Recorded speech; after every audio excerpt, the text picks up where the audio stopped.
In a lot of ways, it really depends on the business. I mean, you could have brands that last for 20, 30 years. You could have brands that fade and go away very quickly. Customer switching costs, network effects, and scale advantages are the other three kinds of moats. And all of them are vulnerable in some way, shape, or form. Network effects people often hold as kind of the most durable of moats when you think of a MasterCard or a Visa. But we can all think of marketplaces that have lost customers and then experienced negative network effects. If I had to pick one, it would probably be customer switching costs, because once you become embedded in a customer's workflow and integral to how they live their lives or how they do their job, that's a very difficult thing to overcome. But nothing is immutable. And so even when you have a moat based on customer switching costs, you have to continuously monitor it to make sure that the company is continuing to deliver consumer surplus and not abusing its moat by increasing prices to the point where a competitor can come in underneath that pricing umbrella. So to review, the four kinds of moats that we focus on at my firm and that I've written about in my books are intangible assets such as brands and approvals and patents that give a business pricing power, customer switching costs that occur when the cost of switching from product A to product B outweighs the benefit of doing so, cost advantages that occur from the benefits of either scale or process-based advantages, and then network effects when the value of a product or service increases with the number of users. You might think about a credit card network or social media. And when I think about moats that are becoming more and less durable over time, certainly network effects are perhaps not more durable, but more common today than they were 20 or 30 years ago, simply because the widespread availability of the internet and smartphones has enabled products and services to reach more people faster. And you have very quick adoption curves, which means that network effects can build much more quickly than, say, Visa or MasterCard built their network effects over the 70s, 80s, and 90s. In terms of moats that are diminishing in value, I would argue that possibly the value of consumer brands, at least in the Western world, may diminish somewhat over the next decade, because their barrier to entry, which was spending hundreds of millions of dollars on advertising, has decreased, because now a business can use digital advertising to target a small number of consumers at a much higher ROI and essentially steal a small piece of the large CPG company's market. Doesn't mean those brands have no value. It simply means that the ability of a business to create a brand that reaches and connects with some consumers is easier today than it was 20 or 30 years ago. So I think the simplest way to tell whether a moat is really weakening is a company that has had pricing power no longer has it. A business that has been able to raise prices 2, 3, 4, 5% in the past is unable to raise them at a lower rate or not to raise them at all, because that clearly indicates that the customer value proposition is becoming weaker or that competition is becoming stronger. So when you see pricing power that has been historically strong diminish, that is a clear sign that the moat is weakening.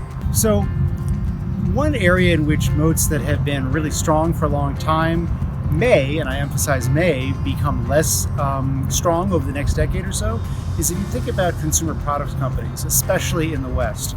Because it used to be that to build a big brand for cereal or soft drinks, it required a huge advertising budget to go on network TV and advertise to 50, 60 million people. Today, you can use digital advertising and other techniques that are much lower cost to reach a smaller audience, but one which is much more targeted.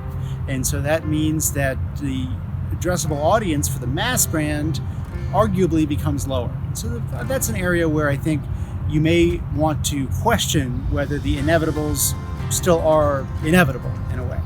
And in terms of a place where moats are widening, I think generally speaking, you have more network effect businesses today than you did 20, 30 years ago.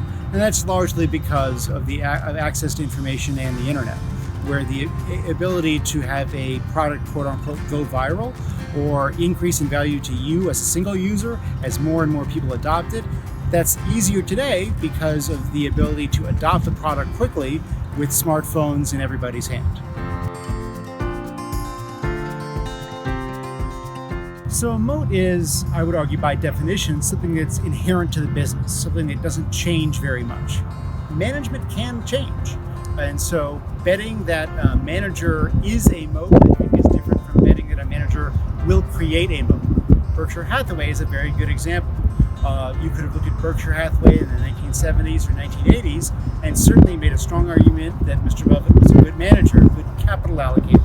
But if he had been hit by a bus, the moat would not have been there. Now, we look at today, we have a very low cost of capital. We have businesses like Burlington Northern Santa Fe and Mid-American that have their own structural competitive advantages. And so Mr. Buffett has created that moat over time.